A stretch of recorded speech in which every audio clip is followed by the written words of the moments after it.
مقرر ہوتے ہیں، پلٹ کر دوبارہ آتے ہیں اور انہیں بیان کیے بغیر آگے گزر جانا یہ نامناسب ہوتا ہے، لیکن اس منبر کا حق ہے کہ اللہ رب العالمین جل وعلا جس کو اس منبر پر بیٹھنا نصیب کرے اس کو چاہیے کہ وہ سامعین کا خاص طور پر اور سامعین سے بھی بہت زیادہ ان چیزوں کا خیال کرے جو یہاں سے آگے پہنچانا مقصود ہوتی ہیں۔ میرا ارادہ ہے میں جمعۃ المبارک کی ایک پوری درسی نشست آپ کے ساتھ ایسی رکھوں گا جس میں صرف یہ عرض کروں، یہ جو آپ کے لیے اردو میں وعظ اور نصیحت اور تقریر کا اہتمام ہر جمعۃ المبارک کی نشست میں ہوتا ہے، اس کے مقاصد کیا ہوتے ہیں؟ آیا یہ ضائع کر دینے والی چیزیں ہیں؟ عوامی لحاظ سے سامعین جن کی سہولت کے لیے، آسانی کے لیے اس طرح کے درس کا اہتمام کیا جا رہا ہے، ان پر کیا چیزیں لازم ہیں، اور منبر پہ وہ لوگ جو حضور پر نور سید العالمین صلی اللہ علیہ وبارک وسلم کا پیغام آگے پہنچانے کے لیے منتخب کیے گئے ہیں، اس منبر پر بیٹھنے کے لیے ان کے لیے کیا چیزیں ضروری ہیں۔ انشاءاللہ تعالی میں کسی جمعے اس بارے میں کچھ معروضات آپ کے سامنے عرض کروں گا۔ گرامی قدر حاضرین، امر مسلم ہے، مسلمہ بات ہے کہ کائنات کی تمام تر وسعتوں کا مالک خود خداوند متعال ہے۔ کل کائنات میں اللہ رب العالمین جل وعلا نے جتنی وسعتیں رکھی ہیں، یہ وسعتیں خود مزید جتنی چاہیں زیادہ وسیع ہو جائیں، یعنی وسعتوں در وسعتوں در وسعت، جتنی گہرائی کائنات میں اللہ تبارک و تعالیٰ نے زمینوں اور آسمانوں میں رکھی ہے، یہ اللہ رب العالمین جل وعلا کی منشا و مرضی کے ساتھ ہے، مالک کے ارادے کے ساتھ ہے، اور خود رب العالمین جل وعلا کی قدرت کا شاہکار ہے۔ کفار اور مشرکین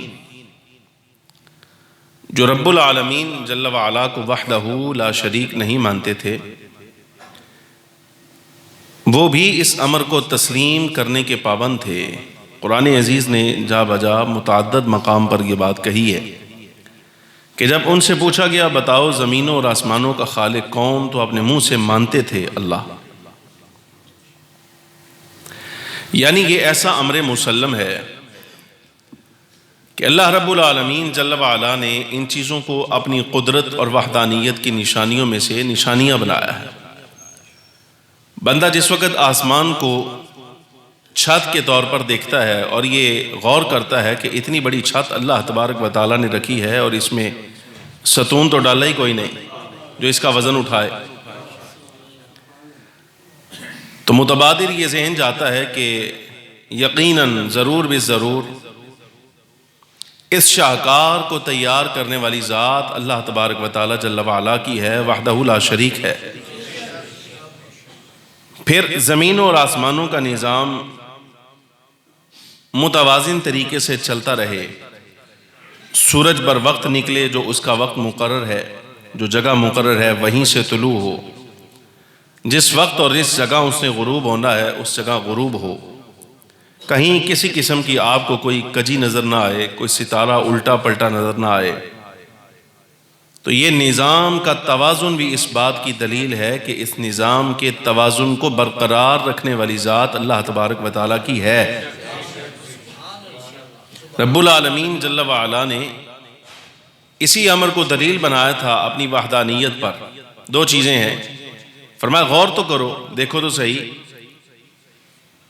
کیا جن کو تم اپنا معبود اور شریک مان رہے ہو، کیا انہوں نے اللہ تبارک و تعالیٰ جل وعلا کے ساتھ کو معاونت کی ہے زمین و آسمانوں کی تخلیق میں؟ کوئی نہیں۔ چلو معاونت نہ صحیح تو یہ بتاؤ کیا زمین و آسمان کی پیدائش اور تخلیق کے وقت یہ حاضر تھے وہاں پر؟ یہ بھی نہیں۔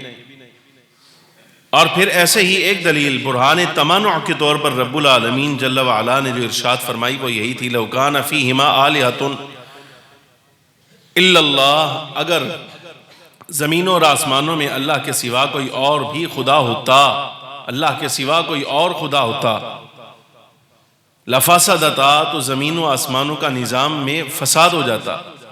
یہ فساد نہ آنا اور نظام میں توازن رہنا اس امر کی دلیل ہے کہ ان کے پیچھے اس نظام کو چلانے والی ذات وحدہ لا شریک کی ہے۔ پھر اللہ رب العالمین جل وعلا نے جس وقت اپنی توحید اور اپنی ربوبیت کے دلائل نازل فرمائے ہیں تو گرامی قدر حاضرین، اللہ رب العالمین جل وعلا نے ان دلائل کو بیان کرنے کے لیے اپنے نمائندے کے طور پر انبیاء کرام اور رسل اعظام کو اس کائنات میں مبعوث فرمایا۔ چونکہ ان سے جو کام لینا تھا وہ کام تھا رب العالمین کی وحدانیت کا، الوہیت کے دلائل بیان کرنے تھے۔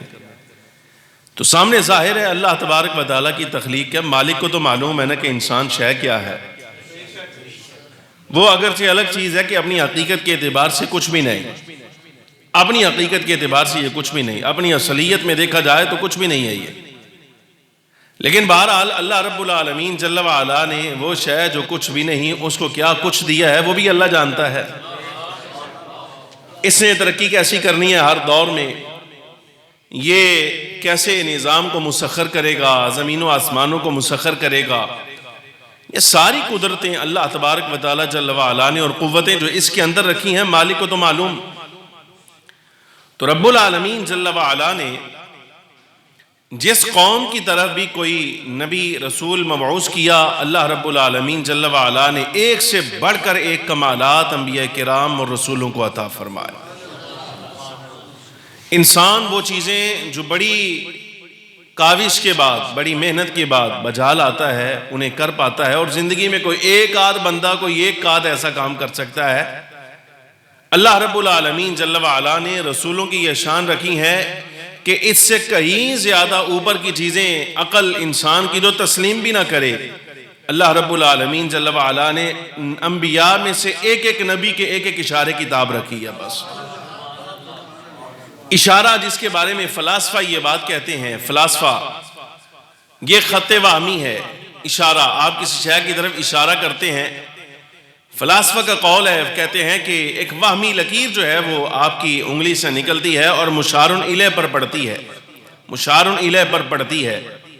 یہ وہمی لکیر جو آپ کو اور مجھے نظر بھی نہیں آتی، اللہ رب العالمین جل وعلا نے انبیاء کے اس اشارے اور وہمی لکیر خط وہمی میں ایسے ایسے کمالات رکھے ہیں گرامی قدر حاضرین، اگر آپ دیکھیں تو عقل حیران رہ جاتی ہے۔ سیدنا موسیٰ علیہ السلام کی قوم بڑی ترقی یافتہ ہوگی جادوگری میں، جادو میں بڑی ماہر ہوگی، لیکن 70-72 ہزار کے مقابلے میں جناب موسیٰ علیہ السلام کا ایک اشارہ ہی کافی تھا۔ اشارہ ہی دیا نا، چال بھائی چال جوانا، عصا کو اشارہ ہی دیا ہے، تو میرا آپ کا اشارہ جو ہے وہ 70-72 ہزار جادوگروں کو کافی تھا۔ سیدنا سلیمان علیہ السلام کو اللہ رب العالمین جل وعلا نے یہ شان عطا فرمائی اور کل روئے زمین کا ایسا اقتدار عطا فرمایا کہ میرا ایک اشارہ اور حکم ہی تھا کہ آنے واحد میں تخت بلقیس یہاں حاضر ہونا چاہیے، وہ جو 2 مہینے کی مسافت پر پڑا ہے۔ اگرچہ فلاسفہ اور اس وقت کے سائنسدان اس بارے میں ابھی بحث کر رہے ہیں کہ یہ جو کثیف چیزیں ہوتی ہیں، کثیف چیزیں، یہ جن کا وجود ہوتا ہے، مادی وجود ہوتا ہے جن کا، یہ کثیف چیزوں کو جو وزنی ہوں، کیا اتنی کم مقدار میں، اتنے کم اوقات میں فلاں شہر سے فلاں شہر تک بغیر غائب ہوئے کسی کا جانا اور وہاں سے لے آنا یہ ممکن بھی ہے کہ نہیں؟ وہ ابھی تک بحث سے چل رہی ہیں، یعنی کوئی 2000-3000 سال گزر گئے ہیں، ابھی تک بحث چل رہی ہے کہ ہو سکتا ہے کہ نہیں ہو سکتا۔ لیکن آپ قرآن پڑھیں، قرآن عزیز کہتا ہے تم اگر مسلمان ہو تو تمہیں اس تکلف کی ضرورت نہیں ہے، ہم نے بتایا ہے ہو گیا ہے، تم مان لو وہ ہو گیا ہے، تمہیں اس تکلف کی کیا ضرورت ہے، تم ایمان لاؤ۔ سمجھ آ رہی کہ نہیں؟ تاکہ سائنس وہ جو سفر ہے اس کا 3000 4000 سال کا، وہ جو سفر طے کر رہی ہے ابھی، وہ سفر طے کرتی رہے، تم منزل مقصود تک پہنچ جاؤ۔ بھائی تمہارا دامن نبوت سے وابستہ ہونے کا کیا فائدہ اگر تم بھی شش و پنج میں پڑے رہو؟ نہ، تمہیں شش و پنج جو ہے وہ زیب نہیں دیتا۔ تمہیں بتا دیا کہ جناب سلیمان علیہ السلام کی شان ہے، ملکہ بلقیس کو اللہ رب العالمین جل وعلا نے جیسے چاہے اعلیٰ ملک عطا فرمایا ہو، ملکہ بلقیس کے تخت کو حاضر کرنا اور اپنے پاس آنے واحد میں حاضر کر کے ملک سبا کی ملکہ کے ہوش اڑانے کے لیے سلیمان علیہ السلام کا ایک اشارہ ہی کافی ہے بس۔ ایکم یاتینی بعرشہا قبل ان یاتونی مسلمین، کون ہے تو اس کے مسلمان ہو کر آنے سے پہلے اس کا تخت میرے پاس حاضر کر دے، اتنا کافی ہے، جناب کا اتنا ہی فرمان کافی ہے۔ سیدنا عیسیٰ علیہ السلام کی قوم چاہے جتنی بھی ترقی کر جائے اور طب میں، علاج میں، معالجہ میں، چاہے جیسا منصب ان کو آ جائے، جیسا چاہے ماہر طبیب، ڈاکٹر، معالج ان میں پیدا ہو جائے، لیکن اگر نابینا آ جائے تو یہ قدرت اللہ تبارک و تعالیٰ نے کسی ڈاکٹر کو نہیں دی کہ مادر ذات اندھے کو وہ بینا کر دے گا، اس کی بینائی آ جائے، نہ، کوئی کوڑی آ جائے، برس کی بیماری والا اور جناب والا کوئی اور بیمار آئے تو اللہ رب العالمین جل وعلا نے کسی معالج کو ایسی قوت کوئی نہیں دی بے آتا جائے اور جاتا جائے، نہ، یہ کمال اللہ تبارک و تعالیٰ نے نیر عیسیٰ علیہ السلام کے اشارے میں ہی رکھا تھا، بس تم کر لو ترقیاں، تم کرو ترقیاں، اور یہ دیکھو تمہاری ترقی پڑھ پڑھا کے یونانی کتابیں اور سارا کچھ کر کر آ کے تم سال ہا سال کی زندگیاں لگا کے مشاقیاں کر کے جس مقام تک پہنچے ہو، اللہ رب العالمین جل وعلا نے اپنے مسیح کو یہ شان عطا فرمائی ہے کہ تمہیں پریکٹس کی ضرورت ہے، مشاقی کی ضرورت ہے، انہیں کسی پریکٹس کی ضرورت نہیں، وہ ہاتھ لگا دیں تو اللہ نابیناؤں کو بینا فرما دیتا ہے۔ یہ ہے، آپ دیکھیں کہ اللہ رب العالمین جل وعلا زمانہ جیسا بھی آ جائے، جیسے چاہے ترقی یافتہ لوگ آ جائیں، لیکن اللہ تبارک و تعالی جل وعلا انبیاء کرام علیہ السلام کو ایسے کمالات عطا فرماتا ہے کہ ان کمالات کے سامنے بڑے بڑے عقل مند لوگوں کی عقلیں جو ہیں وہ جناب سر جھکا کے ہاتھ باندھ کے سامنے کھڑی ہو جاتی ہیں، اس لیے کہ وہاں دم مارنے کی مجال ہی نہیں ہوتی، وہاں اس بات کی مجال نہیں ہوتی کہ وہاں کو بندہ چون چراں کرے، ہٹ درمی کرے، تعصب دکھائے، وہ ایک الگ مسئلہ ہے۔ تسلیم کرنے والوں جن کے خمیر میں اللہ نے صلاحیت رکھی ہوتی ہے ان کے لیے کوئی ایسا مسئلہ نہیں۔ چاہیے تو شان تھی حضرت سیدنا سلیمان علیہ السلام کی، حضرت موسیٰ علیہ السلام کی، سیدنا عیسیٰ علیہ السلام کی۔ اللہ رب العالمین جل وعلا کو تو معلوم ہے نا کہ امت محمدیہ علی صاحبہ الصلاۃ والسلام کے کمالات کیا ہیں، ان کی ترقیاں کیا ہیں۔ رب العالمین جل وعلا نے جو ٹائم پیریڈ ان کو دیا ہے وہ کائنات مسخر کرنے کے لیے دیا ہے، سمجھ آ رہی کہ نہیں؟ یعنی دور جو ہے وہ ترقی کر رہا ہے، زمانہ ترقی کرتا ہے۔ اب اس زمانے کی ترقی کیا ہے وہ آپ دیکھ لیجئے، یہ جیسی بھی ہو جائے ترقی، پہلے جملہ سن لیں پھر میں موضوع سمجھا کے آپ کو دو باتیں ہی آپ کے ساتھ کرنی ہیں، اتنی وقت ہوگا اس سے زیادہ نہیں۔ گرامی قدر حاضرین، اللہ رب العالمین جل وعلا نے قرآن عزیز میں بے شمار مقامات میں سخر لکم کے لفظ ارشاد فرمائے، اللہ نے تمہارے لیے یہ شے مسخر کر دی ہے، یہ شے تمہارے حکم کے تابع کر دی ہے، یہ شے تمہارے حکم کے تابع کر دی ہے۔ یہ جو تسخیر کائنات کے سلاسل ہیں اور مراحل ہیں، یہ اللہ رب العالمین جل وعلا نے امت محمدیہ علی صاحبہ الصلاۃ والسلام کا حق رکھے ہیں، یہ سمت کا حق ہے۔ یعنی سمت میں کیسے ایسے لوگ پائے جائیں گے کہ جو کہیں گے کہ جناب ہم نے چاند مسخر کر لیا ہے، ہم سورج کے قریب پہنچنے والے ہیں، ہم نے فلاں سیارہ دریافت کر لیا ہے، فلاں ستارہ دریافت کر لیا ہے، ہم نے 7ویں آسمان کو ہاتھ لگا لیا ہے، ہم نے یہ کر لیا، ہم نے وہ کر لیا، بہت کچھ ایسا۔ لیکن یہ 14ویں 15ویں صدی کے اندر انسان آ کے 7ویں آسمان کو ہاتھ لگائے گا نا تو وہاں مصطفیٰ کریم صلی اللہ علیہ وسلم کا معجزہ سامنے آ جائے گا، بس تو 1400 سال کے بعد سفر کر کے آیا ہے، کلمہ پڑھ ان کا جن کو اللہ نے یہ شان عطا فرمائی ہے، وہ 14 صدیاں پہلے تیرے حالات کے بغیر یہاں سے کہیں آگے کا سفر کر کے پھر واپس آ گئے۔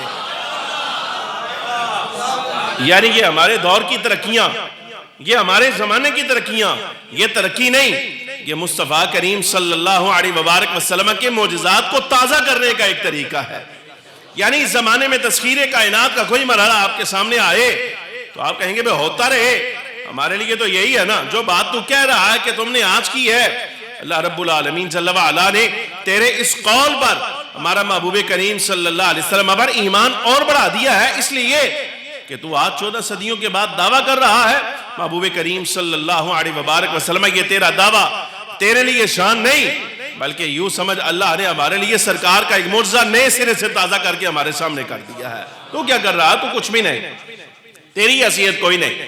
مصطفیٰ کریم صلی اللہ علیہ وسلم کو اللہ رب العالمین جل وعلا نے شان معراج عطا فرمائی. میں اس سے پہلے بھی اس کی حکمتوں پر بے شمار باتیں آپ کے ساتھ ہو چکی ہیں، ہر سال کرتے ہیں. میں کہتا ہوں کچھ موضوعات ایسے ہوتے ہیں ان کو بیان کیے بغیر آگے گزرا نہیں جا سکتا. ان موضوعات میں سے ایک یہ معجزہ سرکار کا اور ایک یہ موضوع ہے حضور کی شانوں میں سے ایک شان جو اللہ رب العالمین جل وعلا نے سرکار کو عطا فرمائی. بے شمار حکمتیں دی اس کی. اللہ رب العالمین جل وعلا کے امور ہیں اور آپ کو معلوم ہے جب رب العالمین جل وعلا حکیم ہے، حکیم حکمت والا، اور حکیم کا کوئی فعل کوئی امر بھی جو ہے وہ حکمت سے خالی نہیں ہوتا. تو یہ جو امر اللہ تبارک و تعالیٰ نے سرکار کے لیے ظاہر فرمایا معراج شریف کا، اس میں کتنی حکمتیں ہیں، کتنے اسرار ہیں، کتنے رموز ہیں. یہ کئی مرتبہ پہلے بھی میں کچھ باتیں آپ کے سامنے عرض کر چکا، لیکن دو باتیں سمجھئے یہ آپ کا حق ہے اور اللہ کا فضل ہے جو ذہن میں آئیں اور انہیں نبھانے کے لیے آج آپ کے سامنے حاضر ہوں. گرامی قدر حاضرین، سرکار دو عالم صلی اللہ علیہ وسلم کے اس معجزہ معراج کے بے شمار مقاصد میں سے میں سمجھتا ہوں ایک مقصد یہ ہے تاکہ امت کو یہ معلوم ہو جائے، ساری کائنات کو یہ معلوم ہو جائے کہ ترقی یافتہ بندہ تعلیمی اعتبار سے ترقی یافتہ ہو جائے، تدریسی اعتبار سے ہو جائے، کسی لحاظ سے بھی تسخیر کے اعتبار سے ہو جائے، یعنی الغرض کسی اعتبار سے جو بندہ ترقی کر جائے، لیکن اس کو یہ یاد رکھنا چاہیے اس کی ترقی نبوت کی رفتار کا مقابلہ نہیں کر سکتی. کسی انسان کی ترقی جو ہے اور اس کی رفتار کی تیزی، یہ یاد رکھیے گا، نبوت کی رفتار کا مقابلہ نہیں کر سکتی. میں آپ کو تھوڑا سا اس مسئلے کو سمجھانے کے لیے سرکار کو اللہ رب العالمین جل وعلا نے یہ جو معجزہ عطا فرمایا، اس کے مقاصد میں سے ایک معجزہ یہ ہے کہ کبھی مصطفیٰ کریم صلی اللہ علیہ وسلم کی رفتار کا مقابلہ نہ کرنا. یہ نہ سمجھنا کہ ہم ترقی کر کے سرکار سے آگے نکل گئے ہیں، ایسا ہو ہی نہیں سکتا.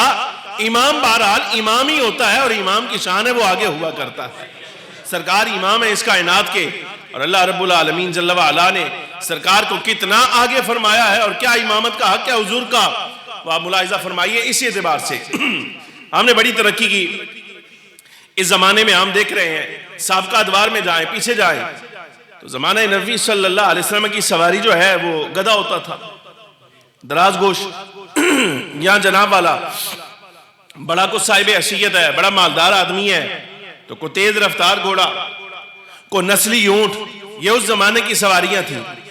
زمانے نے ترقی کی ذرا تو ایسی نسلیں تیار کی گئیں، بندہ اگرچہ گھوڑے پر بیٹھا ہو لیکن گھوڑا بھی ایسا نسلی ہونا چاہیے کہ جب اپنی رفتار پکڑے تو ہوا سے باتیں کرے. یہ ترقی ہو گئی. میں کسی نے بگیوں کے آگے 4 گھوڑے باندھ لیے، اس کا پروٹوکول ہے، 6 پیچھے لگا لیے، 4 آگے لگا لیے، یہ اس کا پروٹوکول ہے، یہ اس کی سواریاں. لیکن پچھلے زمانوں سے اگر ہم اس زمانے میں آئے تو اللہ رب العالمین جل وعلا نے جو سواری ہمیں عطا فرمائی ہے، آپ اپنی سائیکل سے شروع کریں، تھوڑا سا ترقی کریں تو موٹر سائیکل پر آ جائیں، موٹر سائیکل سے ترقی کریں تو گاڑی پر آ جائیں. اب گاڑیوں کی قسمیں بھی آپ ذہن میں رکھیں، کمپنیاں ذہن میں رکھیں. ظاہر ہے جو گاڑی آپ کی یہاں چل رہی ہے، بیرون ممالک میں چلنے والی گاڑیاں آپ کی گاڑیوں سے بڑی اعلیٰ ہیں. سمجھ آ رہی کہ نہیں؟ یہ آپ کی سواری. بہرحال یہ سواریوں پہ آپ ترقی کرتے چلے جائیں. یہ زمینی سفر ہے. انسان ترقی کر کے اس زمانے میں اسے کہا کہ یہ جو زمینی مسافت ہے یہ اس میں وقت درکار ہوتا ہے، زیادہ وقت لگتا ہے. کیوں نہ ایسا ہو کہ آسمانی سفر شروع کیا جائے کہ ہم آسمان پہ سفر کریں تو کئی گھنٹوں کا جو سفر ہے وہ چند گھنٹے پر مشتمل ہو جائے. مثال کے طور پہ اگر زمینی سفر کرنے والے جو حجاج پہلے زمانے میں تھے وہ حج کرنے کے لیے نکلتے تھے تو معلوم ہوتا تھا مہینے کے بعد پہنچے ہیں، 1 مہینے کے بعد پتہ چلا کہ جناب وہاں پہنچیں گے. یہ زمینی سفر ہے. لیکن آج وہی سفر 4 ساڑھے 4 گھنٹے کا رہ گیا. کیوں؟ آپ نے ترقی کر کے جناب والا سواری ایسی بنا لی ہے جو آپ کو بڑی تیز رفتاری کے ساتھ آپ کی مسافت طے کرتی ہے، منزل مقصود تک پہنچا دیتی ہے۔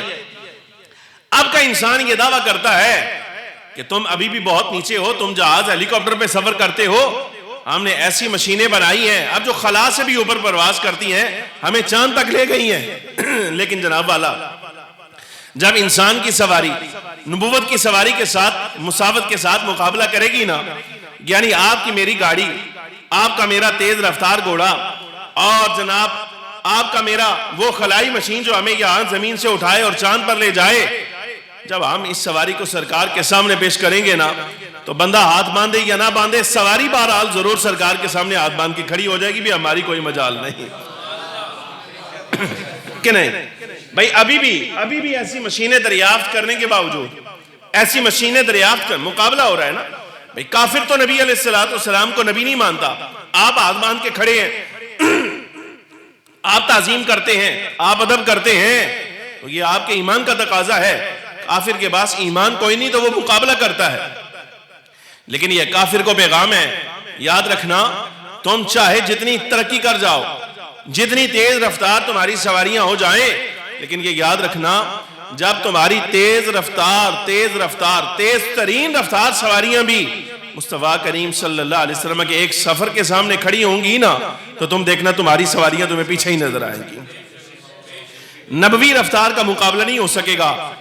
تمہاری سواری تمہیں کہاں سے کہاں تک لے جاتی ہے؟ انسان کہتا ہے جی زمین سے اٹھاتی ہے، خلا تک لے جاتی ہے، اور کس طرح سفر کرتی ہے؟ کہا جی اتنی دیر میں اتنا سفر کرتی ہے۔ کہا چل دیکھ اب اللہ نے جو سواری مصطفیٰ کریم کو عطا فرمائی ہے اس کی شان کیا ہے؟ سرور عالم صلی اللہ علیہ وسلم فرما رہے ہیں، فرماتے اللہ نے ہمیں وہ سواری عطا فرمائی ہے کہ جہاں اس کی نگاہ پڑتی ہے وہاں اس کا پہلا قدم پڑتا ہے۔ براق تحقیق جاری ہے، ابھی تحقیق جاری ہے گرامی قدر حاضرین، ابھی تحقیق جاری ہے کہ دنیا میں سب سے زیادہ تیز رفتاری کے ساتھ سفر کون سی چیز کرتی ہے؟ بعض سمجھدار لوگ کہتے ہیں کہ بجلی کرتی ہے، یہاں بٹن دبایا ابھی ہاتھ آپ کا ہٹتا نہیں، نظر پیچھے جاتی نہیں، بجلی یہاں سے وہاں پہنچ کر آپ کا کمرہ منور کر دیتی۔ مثال کے طور پہ جب فیڈر اس کا ٹرپ کرتا ہے، بند ہوتا ہے، تو آنے واحد میں وہ ساری سپلائی بند ہو جاتی ہے، ایک لمحہ لگتا ہے۔ ظاہر ہے یہ بجلی کی رفتار ہے، سمجھ آ رہی کہ نہیں آ رہی؟ آپ یہاں کنیکشن دیں اور جس چیز کو چلانا ہے وہ 2 گلیاں بعد ہو، کال جاری رکھیں، تو یہاں سے آپ جس وقت اس کا بٹن دبائیں گے فوراً بجلی جو ہے وہ آپ کی کال اور پوچھنے سے پہلے وہاں پہنچ چکی ہوگی جہاں پر اس نے پہنچنا ہے، جہاں پر آپ نے کنیکشن دیا۔ یہ ہے بجلی کی رفتار۔ اچھا اسی طرح ایک تحقیق یہ ہے کہ جناب جو رفتار بجلی کی ہے شاید ہو سکتا ہے اس سے بھی زیادہ رفتار جو ہے وہ سورج کی کرنوں کی ہے۔ سورج یہاں نکلتا ہے، گھر میں وہ جناب مسافتوں میلوں مسافت جو ہے اس کی ہونے کے باوجود اس کی ایک شعاع جو ہے وہ گھر میں داخل ہو جاتی ہے، گھر منور کرتی ہے۔ لیکن یہ بجلی کی رفتار ہو یا سورج کی رفتار، بجلی کی رفتار ہو یا سورج کی رفتار، آپ دیکھیں اللہ رب العالمین جل وعلا نے ابھی آپ نے بجلی کی رفتار پر سفر شروع نہیں کیا، بجلی پر ابھی آپ سوار نہیں ہوئے، ابھی اتنا ہی کام ہے یہ جتنا کام کر لیتے ہیں۔ اللہ رب العالمین جل وعلا نے سرکار کو جو سواری عطا فرمائی ہے اس سواری کا نام ہی براق ہے، یعنی بجلی کی رفتار پر سفر کرنے والی سواری۔ براق برق سے ہے نا، تو برق کا معنی ہوتا ہے بجلی کڑکنا، بجلی کو کہتے ہیں۔ سرکار کی سواری کا نام ہی براق ہے، اور وہ رکھا ہے اس لیے کہ تمہیں ابھی صرف یہ معلوم ہوا ہے سب سے تیز رفتاری کے ساتھ جو سفر کرنے والی شے ہے وہ بجلی ہے۔ ابھی تمہارے علم میں آیا ہے یہ بات، تو شاید تمہارے ابھی علم میں آئی ہے، ہم نے سالوں سال پہلے مصطفیٰ کریم صلی اللہ علیہ وسلم کو اس پر سواری بھی کروا دی ہوئی ہے۔ اور ایک بات آپ کی دلچسپی کے لیے میں عرض کروں، یہ سرکار کی رفتار نہیں ہے، یہ آقا کی رفتار نہیں، یہ سرکار کی سواری کی رفتار ہے، یہ نبوت کی رفتار نہیں، یہ نبوی سواری کی رفتار ہے۔ اگر آپ تھوڑا سا غور فرمائیں، میں مثال دیتا ہوں آپ کو، حدیث مبارکہ آپ معراج شریف کی اٹھائیے، نبی پاک صلی اللہ علیہ وبارک وسلم بیت المقدس شریف میں حضور نے امامت کروائی۔ جیسے ہی نبی پاک صلی اللہ علیہ وبارک وسلم امامت کروا کے فارغ ہوئے، سفر شروع ہو گیا، براق پہ سوار ہوئے، جبریل امین علیہ السلام ساتھ ہیں، فخر عالم صلی اللہ علیہ وبارک وسلم اپنی سواری پہ سوار ہیں۔ اور سفر وہی ہے جہاں نگاہ پڑتی ہے وہاں پہلا قدم بڑھتا ہے. حدیث کے لفظ ہیں، حضور فرماتے ہیں کہ جس وقت پہلے آسمان پہ ہم پہنچے تو جبریل امین علیہ السلام نے دستک دی. پوچھا گیا کون ہے؟ آجی جبریل ہوں. اکیلے آئے ہو ساتھ کوئی ہے؟ آجی ہیں. کون ہے ساتھ؟ آجی حضور ہیں. مرحبا، ٹھیک ہے آج تمہیں اجازت ہے یہاں سے آنے کی. دروازہ کھول دیا گیا. سننے اور سمجھنے کی بات ہے. حضور فرماتے ہیں جب دروازہ کھلا پہلے آسمان کا تو دیکھا سامنے آدم علیہ السلام موجود ہیں. آدم علیہ السلام سامنے موجود. مرحبا بن نبی صالح والابن صالح. مرحبا ہے نبی صالح کو، مرحبا ہے صالح بیٹے کو، مرحبا ہے. یہ جملے حضرت سیدنا آدم علیہ السلام نے کہے ہیں. یہاں کے مشاہدات کے بعد جب سرکار فرماتے ہیں دوسرے آسمان کا سفر شروع ہوا، دستک دی وہاں پر. پوچھا گیا کون ہے ساتھ، کون ہے؟ سارے سوالات وہی پہلے آسمان والے. لیکن حضور فرماتے ہیں جب دروازہ کھل گیا تو سامنے دیکھا عیسیٰ و یحییٰ علیہ السلام سامنے موجود ہیں. تیسرے آسمان پر بھی، چوتھے پر، پانچویں، چھٹے، ساتویں پر. سوال یہ ہے سوچنے سمجھنے کی بات جو آپ تک پہنچانا. گرامی قدر حاضرین، یہ وہی انبیاء نہیں ابھی بیت المقدس میں حضور کے پیچھے کھڑے نماز ادا کر رہے تھے؟ اس بات پر تھوڑا سا آپ غور فرمائیں. یہ وہی انبیاء کرام علیہ السلام ہیں جو روح مع الجسد نبی پاک صلی اللہ علیہ وبارک وسلم کے پیچھے موجود تھے. ابھی حضور کی امامت میں نماز ادا کی ہے. یہ عجیب بات ہے، سرکار براق پہ سفر کر رہے ہیں، دروازہ کھلا ہے، آدم علیہ السلام سامنے موجود ہیں کہ نہیں؟ سمجھ آئی کہ نہیں آئی؟ یہ کیسے ہوا؟ بس سرکار بعد میں آئے ہیں، حضرت آدم علیہ السلام پہلے، حالانکہ وہاں بیت المقدس میں موجود تھے، نماز پیچھے پڑی ہے. یہ کیسے ہوا؟ اس کا جواب یہ ہے جناب، یہ اس لیے ہوا کہ انبیاء کرام علیہ السلام پہلے اس لیے پہنچے ہیں. سرکار تشریف لا رہے تھے براق کی رفتار پہ، اور براق کی رفتار اگرچہ وہ ہے کہ جہاں نگاہ پڑے وہاں پہلا قدم، لیکن آدم علیہ السلام براق پہ نہیں آئے، آپ اپنی رفتار پر آئے ہیں. حضرت عیسیٰ علیہ السلام اپنی رفتار پر آئے ہیں، یحییٰ علیہ السلام اپنی نبوی رفتار پر آئے ہیں. یہ سب انبیاء جو سرکار کے سامنے آسمانوں پر موجود ہیں، ان کی سواریوں کا تذکرہ کوئی نہیں وہاں پر. سمجھ آ رہی کہ نہیں؟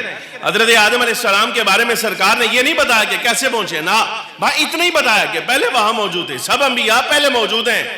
اس کا جواب یہ ہے کہ یاد رکھیے گا، براق اگرچہ تیز رفتار ہے لیکن اس کی تیز رفتاری کا مطلب یہ نہیں کہ وہ آدم علیہ السلام سے بھی زیادہ، ان کی نبوت سے زیادہ تیز رفتار ہے. چونکہ براق اپنی رفتار پر آیا ہے اس لیے بعد میں پہنچا ہے. آدم علیہ السلام نبوی رفتار پر آئے ہیں اس لیے پہلے وہاں پہنچ گئے ہیں. سمجھ آئی کہ نہیں آئی؟ اچھا، اس لیے میں نے شروع میں کہا تھا معراج کرانے کا مقصد ہی یہ تھا تاکہ ساری کائنات کو پتہ چل جائے تم نے نبوت کی رفتار کا مقابلہ نہیں کرنا. کبھی بھی نبوت کی رفتار کا مقابلہ نہیں کرنا. ترقی چاہے جتنی بھی ہو جائے، نبوت کی رفتار سے تمہارا مقابلہ نہیں ہو سکتا. ہو سکتا ہے آپ بھی پڑھے لکھے بندے ہیں، آپ کہیں گے شاہ جی یہ تو شان ہوئی نا براق کی، یہ تو شان جو جملہ آپ نے کہا یہ براق کا ہے، حضرت آدم علیہ السلام کا ہے، حضرت یحییٰ کا ہے، سیدنا عیسیٰ کا ہے، سرکار کا تو نہیں. یہ کیسے ہو سکتا ہے کہ امام بعد میں پہنچا ہے، مقتدی پہلے آ گئے ہیں؟ حالانکہ حق یہ بنتا تھا، شان تو تب یہ تھی نا بس سرکار پہلے پہنچتے. سمجھ آ رہی کہ نہیں آ رہی؟ چلو ایک جملہ مقتدیاں واسطے بھی آ گیا جی. ہاں کیا ہی باندھا میں مقتدی پہلے آیا کریں امام صاحب تو. مسئلہ نہیں سمجھ آیا؟ بس سرکار امام ہے نا. بیت المقدس میں ابھی حضور نے امامت کروائی ہے، وہاں بھی دیکھا جائے تو مقتدی سرکار سے پہلے موجود تھے. اس کا مطلب یہ ہے، یہ درس دیا گیا ہے امت کو بھی تم نے امام سے پہلے آنا ہے. لیٹ آنا لیا در سے بھئی تو اسی پہلے آنا ہے. نہیں سمجھ آ رہی؟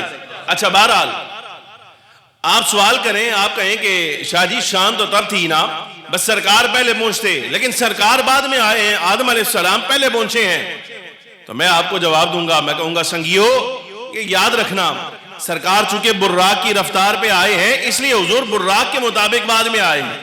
آدم علیہ السلام، حضرت ادریس علیہ السلام، سیدنا یحییٰ، حضرت عیسیٰ، حضرت ابراہیم، سیدنا موسیٰ، یہ سارے کے سارے چونکہ اپنی نبوی اور رسولی رفتار پر آئے ہیں اس لیے پہلے پہنچے ہیں. رہی سرکار کی نبوی رفتار، اس کے کیا کہنا ہے؟ اس کا کیا کہنا، جناب سرکار کی نبوی رفتار کے کیا کہنے، اس کے لیے اتنا ہی کافی ہے۔ آپ یہ دیکھیں کہ جو پہلے آ کر پہلے پہنچ گئے تھے نا، وہ بھی پیچھے رہ گئے۔ سرکار کی رفتار تو شروع ہی سدرۃ المنتہا سے آگے سے ہو رہی تھی۔ حضور کی رفتار ظاہر کرنے کا تو بھی موقع ہی نہیں آیا تھا، ابھی تو براق کی رفتار دکھانی تھی۔ جہاں سرکار کی رفتار شروع ہوئی ہے وہاں جبریل امین پیچھے ہیں، جہاں حضور کی رفتار ہے وہاں براق بھی پیچھے ہے، جہاں سرکار کی رفتار ہے وہاں رف رف بھی پیچھے ہے، اور پھر سرکار وہاں تک پہنچے ہیں جہاں رفتار بھی نہیں رہ جاتی۔ سمجھ آئی کہ نہیں آئی؟ حضور وہاں پہنچے ہیں جہاں رفتار بھی نہیں رہ جاتی۔ یہ شان ہے نبوت کی رفتار کی۔ معراج کرائی اس لیے تاکہ ساری امت کو پتہ چل جائے کہ تم نے کبھی نبوت کی رفتار کا مقابلہ نہیں کرنا۔ یہ پہلی بات، یہ پہلی حکمت، ایک حکمت، یعنی آج کی حکمتوں میں سے پہلی بات۔ بس 4-5 تو میں اس سے پہلے بھی آپ کے سامنے اس سے مختلف عرض کر چکا ہوں۔ اور دوسری بات، وہ بہت بڑی بات، گرامی قدر حاضرین، بہت بڑی بات اعتقال تو اڑنال کی تھی نا سائنسدان علی۔ میں تمہیں یہ بتایا کہ سائنسدانوں کے اعتبار سے حضور کی معراج کا عالم کیا ہے۔ اب جو بات آپ کے سامنے عرض کرنے لگا ہوں یہ علمی میدان کے اعتبار سے بہت بڑی، گرامی قدر حاضرین، علمی میدان، روحانی میدان کے اعتبار سے بہت بڑی۔ اس معراج کا جو منتہا ہے، منتہا یعنی جہاں جا کر معراج کا سفر مکمل ہوا، وہ دیدار الہی تھا، دیدار الہی۔ اہل السنہ والجماعہ کے مذہب مہذب کے مطابق جمہور کا مذہب یہ ہے کہ اللہ رب العالمین جل وعلا نے سرکار دو عالم صلی اللہ علیہ وسلم کو اس سفر معراج میں اپنی ذات کا مشاہدہ عطا فرمایا، اور جاگدے عالم میں سر کی آنکھوں سے عطا فرمایا۔ جاگدے عالم، آپ کو اس چیز کا اندازہ نہیں، اس بات کا اندازہ امام ترمذی کر سکتے ہیں کہ کیا ہے، آپ کو اور ہمیں نہیں ہو سکتا اس بات کا ادراک، یہ کہاں تک جا پہنچتی ہے۔ لیکن یہ یاد رکھیے گا معراج کے مقاصد میں سے ایک یہ بھی تھا کہ آج سے پہلے اللہ تبارک و تعالی جل وعلا نے اپنے جمال کے انوار کسی پر ظاہر نہیں کیے تھے۔ سمجھ آ رہی کہ نہیں آ رہی؟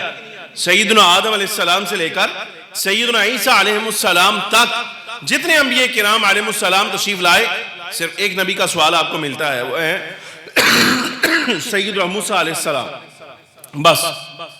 اس کے علاوہ کسی نبی کا سوال بھی نہیں ملتا کہ انہوں نے کہا ہو مالک ہم دیدار کرنا چاہتے ہیں۔ گرامی قدر سامعین حضرات، ہماری تسبیحات، ہماری تحلیلیں اور ہماری تکبیریں، اللہ اکبر پڑھیں، سبحان اللہ پڑھیں یا لا الہ الا اللہ پڑھیں، ہماری تسبیحات اور تمام تر عبادات کا محور اللہ تبارک و تعالیٰ کی ذات ہے نا، رب العالمین کی ذات ہے۔ لیکن آپ ذرا اس بات پر غور کریں، آپ اور میں تو اہل نہیں ہیں کہ ہم مشاہدہ حق کر سکیں، آپ اور میں اہل نہیں کہ ہم مشاہدہ حق کر سکیں۔ لیکن بات یہ ہے کہ دیکھیے انبیاء کرام علیہ السلام اپنی باطنی صفا اور علو کی وجہ سے وہ تو حقدار تھے نا کہ انہیں دیدار حق ہوتا۔ سمجھ آ رہی کوئی نہیں آ رہی؟ وہ تو حقدار تھے نا، انہیں دیدار حق ہوتا۔ لیکن آپ تھوڑا سا موازنہ کریں، تھوڑا سا امت محمدیہ علی صاحبہا الصلاۃ والسلام کے کچھ افراد ایسے ہیں وہ کہتے ہیں ہم نے رب کو دیکھا، توجہ چاہیے ذرا، وہ کہتے ہیں ہم نے رب العالمین جل وعلا کا دیدار کیا۔ امام ترمذی رحمت اللہ علیہ کے بارے میں الدرر السنیہ فی الرد علی الوہابیہ میں حضرت امام سید احمد زینی دہلان مکی شافی رحمت اللہ علیہ، یا اہل سنت کے شافی مذہب کے بہت بڑے عالم تھے اپنے زمانے کے، اعلیٰ حضرت رحمت اللہ علیہ کے اساتذہ اور مشائخ میں آتے ہیں، مکہ مکرمہ کے امام تھے، مفتی مکہ سید احمد زینی دہلان مکی شافی رحمت اللہ علیہ، انہوں نے لکھا الدرر السنیہ فی الرد علی الوہابیہ، اس میں یہ ترکی سے چھپا نسخہ ہے جو میرے والا ہے۔ حضرت امام ترمذی رحمت اللہ علیہ آپ صاحب سنن ہیں اور حدیث کی ایک بڑی معتمد علیہ کتاب کہ آپ مصنف ہیں، جامع ترمذی شریف، سنن ترمذی جس کو کہا جاتا ہے، اس کے اکثر حوالہ جات یا احادیث مبارکہ اس سے برکت کے لیے میں بھی آپ کے سامنے عرض کر دیتا ہوں، آپ اور بھی علماء سے سنتے ہوں گے اس کا نام۔ امام ترمذی کے بارے میں لکھا، یہ کیڑے مکوڑے نیچے والے جتنے ہیں سارے انجینئر غامدی جیسے لوگ جو ہیں بے ایمان آدمی، یہ تو بھونکتے ہیں بھائی امام اعظم ابو حنیفہ رضی اللہ تعالیٰ عنہ دعویٰ کرتے ہیں کہ ہم نے رب کا دیدار کیا، شیخ عبد القادر جیلانی دعویٰ کرتے ہیں ہم نے رب کا دیدار کیا، بھائی یزید بستامی جو ہیں وہ دعویٰ کرتے ہیں ہم نے دیدار کیا، بھائی فلانا نہیں کرتا فلانا نہیں کرتا۔ ہم اتنی بات کہتے ہیں جناب ہے تہاڈی جہالت ہے، تسی جڑے پیر دے مرید ہو نا اس پیر دا نام ہے جہالت، تہاڈے پیر صاحب دا نام ہے جہالت، تسی جہالت دے مرید ہو۔ اگر غوث پاک کے مرید ہوتے نا تو یہ مسئلہ سمجھنے میں تمہیں کبھی دقت پیش نہ آتی۔ تم اگر شہنشاہ چشت کے مرید ہوتے تو یہ مسئلہ سمجھنے میں دقت نہ آتی تمہیں۔ یہ دقت آئی اس لیے ہے کہ تمہاری وابستگی جہالت کے ساتھ ہے، ویسے بظاہر تم مفکر اسلام ہو گئے ہو۔ امام ترمذی رحمت اللہ علیہ کے بارے میں سید احمد زینی دہلان شافی رحمت اللہ علیہ لکھتے ہیں، وہ الفاظ ہی ایسے ہیں آپ یقین جانیے کہ کبھی کبھی دل چاہتا ہے کہ بندہ اس ایک جملے پر ہی پوری تقریر جو ہے نا امام ترمذی رحمت اللہ علیہ کے ایک جملے پر ہو جائے۔ حضرت امام ترمذی رحمت اللہ علیہ فرماتے ہیں میں نے خواب میں اللہ تبارک و تعالی جل وعلا کا دیدار کیا، خواب میں نے رب العالمین جل وعلا کا دیدار کیا۔ ایک مسئلہ میں آپ کو سمجھاؤں اگر سمجھ آ جائے، مصطفیٰ کریم صلی اللہ علیہ وبارک وسلم کی رؤیت، سرکار کے دیدار کی یہ شان ہے۔ حضور فرماتے ہیں لا تمس النار مسلما رآنی او رآ من رآنی او کما قال علیہ السلام، اس مسلمان کو آگ نہیں چھو سکتی جس نے مجھے دیکھا ہے۔ سمجھ آ رہی کہ نہیں؟ تھوڑا سا آپ حاضر رہیں تو مسئلہ سمجھا سکوں۔ فرمایا جس مسلمان نے مجھے دیکھا ہے اس مسلمان کو آگ نہیں چھو سکتی، بلکہ میرے دیکھنے والے کو اللہ نے یہ شان دی ہے، اس کی آنکھ میں اثر ایسا آ گیا ہے، اس کے چہرے پر ایسا اثر آیا ہے۔ حضور فرماتے ہیں اب اس دیکھنے والے کو بھی جس نے دیکھ لیا ہے نا آگ اس کو بھی نہیں چھوئے گی۔ تابعین، اے جامع ترمذی کی روایت، یہ جامع ترمذی کی روایت، میرا سرکار کے چہرے پر حالت ایمان میں نظر پڑ جائے تو جہنم کی آگ چھو نہیں سکتی۔ امام محمد ابن سیرین فرماتے ہیں یہ یاد رکھنا، سرکار کو دیکھا جائے تو جہنم کی آگ نہیں چھوتی، تو رب العالمین جل وعلا کو دیدار کرنے والا جنت نہیں جائے گا تو اور کہاں جائے گا؟